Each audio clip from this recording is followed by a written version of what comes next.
सन्माननीय व्यासपीठ उपस्थित आजच्या कार्यक्रमाचे सर्व मान्यवर, सर्व सत्कार मूर्ती आणि भावी अधिकारी.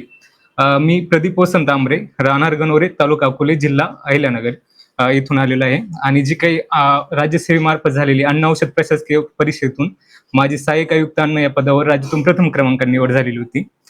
जर प्रवास सांगायचा झाला तर जे काही प्राथमिक आणि माध्यमिक शिक्षण हे गावालाच झालेलं होतं. माध्यमिक शिक्षण हे राज्य शिक्षण संस्थेतून घेतलेलं होतं. त्यानंतर 11वी-12वी संगमनेरमधनं केली आणि त्यानंतर पुढे काय करायचं ते एक प्लॅन फिक्स होता. बहिणीने बीटेक केलं होतं म्हणून आपल्याला बीटेक ऍग्रिकल्चर इंजिनिअरिंग करायचं. तर त्यावेळेला गव्हर्नमेंटला नंबर नाही लागला, तर मग आदित्य कृषी अभियांत्रिकी व तंत्रज्ञान महाविद्यालय बीडनं 2014 ते 18 या कालावधीमध्ये माझं बीटेक कम्प्लीट केलं. आणि या 4 वर्षामध्ये मग मी गोल्ड मेडलिस्ट होतो परभणी विद्यापीठाचा. त्यानंतर एमटेक करायचंच होतं. एमटेक कारण प्लॅन बी आपल्याकडे असणं गरजेचं असतो. कारण आपण जरी हे क्षेत्र निवडलं असतं तर प्लॅन बी जर नसेल तर आपल्याला या क्षेत्रामध्ये सिक्युरिटी येत नाही. त्याच्यामुळे एमटेक करायचा मी निर्णय घेतला होता. एमटेक हे महात्मा फुले कृषी विद्यापीठ राहुरी इथनं 2018 ते 2020 या कालावधीमध्ये केलं. दरम्यान 1 महिना Asian institute of technology Bangkok इथे ट्रेनिंग करण्याची संधी मिळाली होती. आणि संधी मिळता तिथं परफॉर्मन्स मध्ये तिघांची FAO मध्ये फूड अँड ऍग्रिकल्चर ऑर्गनायझेशन या मध्ये इंटरनॅशनल याच्यामध्ये कोर्सेसवर निवड पण झाली होती. पण एक क्षेत्र ठरलेलं होतं, एक म्हणजे करिअर फिक्स होतं, ध्येय फिक्स होतं करायचं. तर आपल्याला हे करायचं MPSC करायची, UPSC पण MPSC करायची होतं. 2020 पासून प्रवास चालू झाला. काही परीक्षा नापास झालो. पहिलीच 2020 ची पूर्व परीक्षा फेल झालो होता राज्यसेवेची. 2021-22चा मेन्स दिली होती. 22ला चांगला कोर्स म्हणजे स्कोर आला होता. त्यामुळे वाटलं होतं की राज्यसेवेतनं काहीतरी आपल्याला भेटन.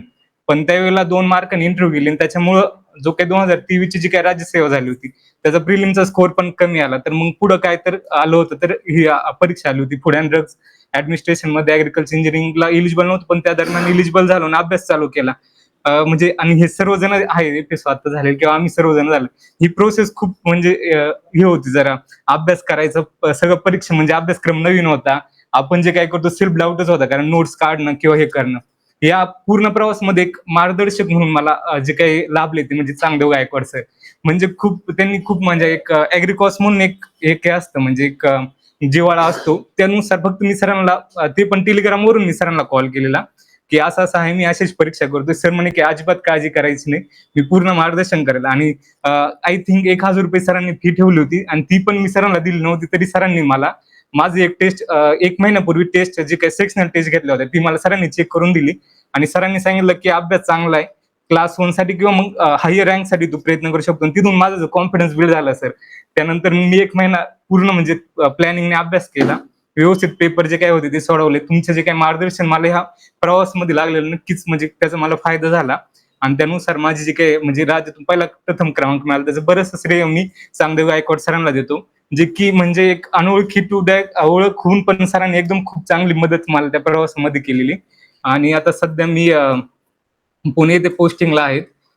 ज्यामुळे जे काही सिम्प्लिफाय UPSC MPSC जी काही अकॅडमी आहे त्यांनी जे काही मला पूर्ण म्हणजे प्रवासामध्ये फूड अँड ड्रग्स ऍडमिनिस्ट्रेशनच्या अभ्यासामध्ये जे काही मला मदत केली त्याबद्दल मी त्यांचे ऋणी आहे. आणि जो काही सत्कार आमचा सर्वांचा केला त्याबद्दल मी सर्वांच्या वतीने एक ऋणी आहे आणि अभिमान मानतो. या ठिकाणी थांबतो. जय हिंद, जय महाराष्ट्र.